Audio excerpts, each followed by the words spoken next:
আসসালামু আলাইকুম। আজকে আমরা কথা বলবো খুবই জনপ্রিয় একটি প্রশ্ন নিয়ে। একটি লন রোলার ঠেলা অপেক্ষা টেনে নিয়ে যাওয়া সহজ কেন? তোমরা জানো যে আমাদের রাস্তা বানানোর সময় রাস্তা তৈরি করার পরে একটি রোলার ট্রাক দিয়ে রাস্তার পিচ ঢালাই করা হয়, অর্থাৎ সমান করা হয়। ওটাকে বলে রোলার ট্রাক।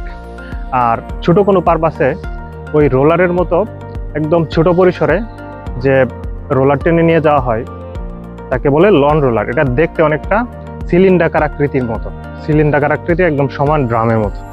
সো এটা ঠেলে নিয়ে যাওয়ার চাইতে টেনে নিয়ে যাওয়া সহজ কেন? তো একটি লন রোলারকে যখন টেনে নিয়ে যাওয়া হয় তখন কোনাকুনি টানা হলে এর প্রযুক্ত বল অর্থাৎ টান বল দুটি উপাংশে ভাগ হয়। একটি হচ্ছে আনুভূমিক উপাংশ, যা সামনের দিকে ক্রিয়াশীল হয়, এবং আরেকটি হচ্ছে উলম্ব উপাংশ, এটি উপরের দিকে ক্রিয়াশীল হয়।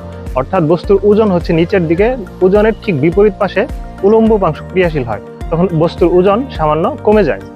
এবং যখন লন রোলারকে ঠেলে নিয়ে যাওয়া হয় তখন কোনাকুনি নিচের দিকে বল প্রযুক্ত করা হলে প্রযুক্ত বল দুটি উপাংশে ভাগ হয়। একটি হচ্ছে আনুভূমিক উপাংশ, যা সামনের দিকে ক্রিয়াশীল হয়, আরেকটি হচ্ছে উলম্ব উপাংশ, যা নিচের দিকে ক্রিয়াশীল হয়, অর্থাৎ বস্তুর ওজনের দিকে ক্রিয়াশীল হয়।